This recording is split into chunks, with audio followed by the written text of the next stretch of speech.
Hi hello అండి, ఎలా ఉన్నారు? బాగున్నారా? ఏం చేస్తున్నాను అంటే ఈరోజు నేను బగారా బెంగన్ చేస్తున్నాను. సో దానికోసం కొంచెం ప్యాన్లో ఆయిల్ వేడి చేశాను, నూనె వేసేసి తర్వాత బగారాకు కొంచెం ఎండుమిరపకాయలు, ఒక స్టార్ అనీస్, ఇవి గ్రీన్ ఇలాచి, లవంగా, దాల్చిన చెక్క, షాయి జీరా, కొంచెం పసుపు వేసాను అనమాట. ఇది ఫ్రై అవుతుంది. నేను సన్నగా కట్ చేసిన ఆనియన్స్ వేస్తున్నాను. సో ఆనియన్స్ చక్కగా బ్రౌన్ అవనిద్దాం. వేసాను ఆల్రెడీ. నేను కొంచెం జింజర్ గార్లిక్ పేస్ట్ వేసాను. సో జింజర్ గార్లిక్ పేస్ట్ ఉడకనిద్దామన్నమాట. దీంట్లో పచ్చిమిరపకాయలు, కరివేపాకు, కొంచెం పుదీనా వేస్తున్నాను. సో మంచిగా కలుపుదాం. జింజర్ గార్లిక్ పేస్ట్ అండ్ ఇవన్నీ కలిపి కొంచెం ఉడకనిద్దాము చక్కగా. సో ఇప్పుడు వంకాయలు ఉన్నాయి కదా, వీటిని కట్ చేసి పెట్టుకుందాము. యూజువల్గా అయితే నేను దీనికి 4 ఘాట్లు పెడతాను. సో ఈసారి నేను ఏం చేస్తున్నానంటే ఒక వంకాయని 2 భాగాలుగా కట్ చేస్తున్నాను అనమాట. చక్కగా వేగాయి. సో నేను కట్ చేసి పెట్టుకున్న వంకాయలని ఇందులో వేస్తున్నాను. ఈ విధంగా చక్కగా నీళ్ళలో వేసి కడిగి పెట్టుకున్న వంకాయలన్నిటిని ఈ విధంగా వేసేసుకున్నాను.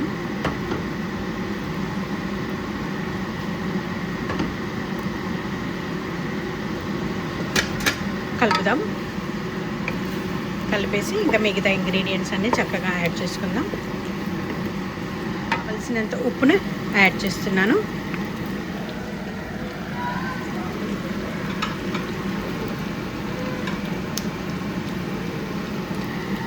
ఇప్పుడు కారంని యాడ్ చేస్తున్నాను. మీకు కావాల్సినంత కారం యాడ్ చేసుకోండి. నాకు 1 స్పూన్ సరిపోతుంది. 1 స్పూన్ మీద కొంచెం ఈ విధంగా చేస్తున్నాను అనమాట. సో ఇప్పుడు కలిపేద్దాం చక్కగా. ఆల్రెడీ నేను ఆయిల్లో పసుపు వేసాను, అందుకోసమని యాడ్ చేయట్లేదు. సో కారం వేసాము, ఉప్పు వేసాము, ఇంకా ధనియాల పొడి, ఇంకా పేస్ట్ అవి వేసి ఉంది. 1-2 నిమిషాలు. ఇప్పుడు వంకాయలు కొంచెము మగ్గిన తర్వాత బగారా బెంగన్ కోసము ఏం చేశానంటే నువ్వులు, పల్లీలు, కొబ్బరి ఈ 3 ఈక్వల్ పార్ట్స్లో తీసుకొని ఈ విధంగా వేయించి గ్రైండ్ చేసి పెట్టుకున్నాను. అండ్ అంతేకాకుండా చింతపండును కూడా ఇలా నానబెట్టేసి సో ఈ విధంగా నేను చింతపండు రసం కూడా తీసి పెట్టుకున్నాను. ఇప్పుడు అందులో యాడ్ చేసి చక్కగా వేగినాయి. సో ఇప్పుడు మనము రెడీ చేసి పెట్టుకున్న పేస్ట్ని ఇందులో కావాల్సినంత యాడ్ చేసుకుందాం.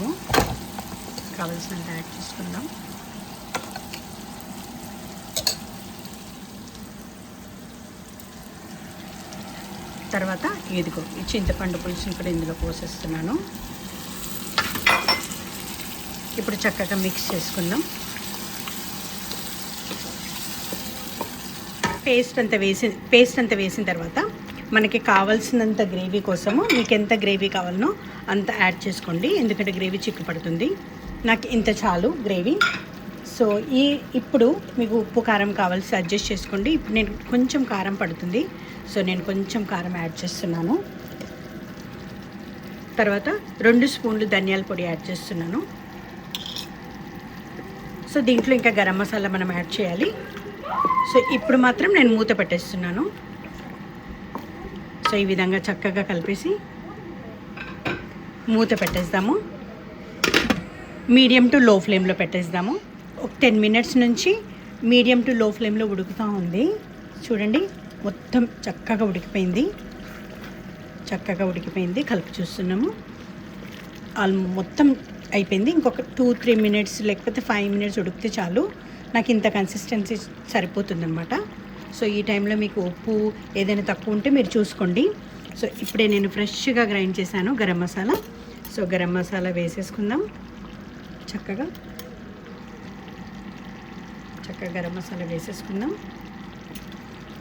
మళ్ళీ చక్కగా మెల్లిగా కలుపుదాము, అవి విడిపోకుండా కలిపేసుకొని చక్కగా దీన్ని ఇలా కలిపేసుకొని ఒక కొత్తిమీర చల్లి ఒక 3-4 నిమిషాలు ఈ విధంగా లో ఫ్లేమ్లో పెట్టేసి బంద్ చేస్తే సరిపోతుంది. కొత్తిమీర వేసేసుకుందాం. సో ఈ విధంగా చక్కగా కొత్తిమీర చల్లేసుకుంటే మంచిగా బగారా బెంగన్ రెడీ. సో నాకు ఈ కన్సిస్టెన్సీ సరిపోతుంది. సో నేను ఇప్పుడు ఇంకా స్టవ్ని స్విచ్ ఆఫ్ చేస్తాను.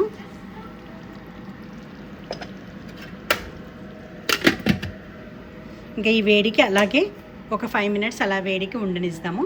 So bagara baingan ready. ఇదిగోండి రెడీ అయిపోయింది వేడి బగారా బెంగన్. ఇది చాలా బాగుంటుంది. బగారన్నంలోనికి చాలా బాగుంటుంది, వైట్ రైస్లో కూడా చాలా బాగుంటుంది, చాలా కొబ్బరి అన్నంలోకి చాలా బాగుంటుంది. సో ఇది తప్పకుండా మీరు రెసిపీ ట్రై చేయండి.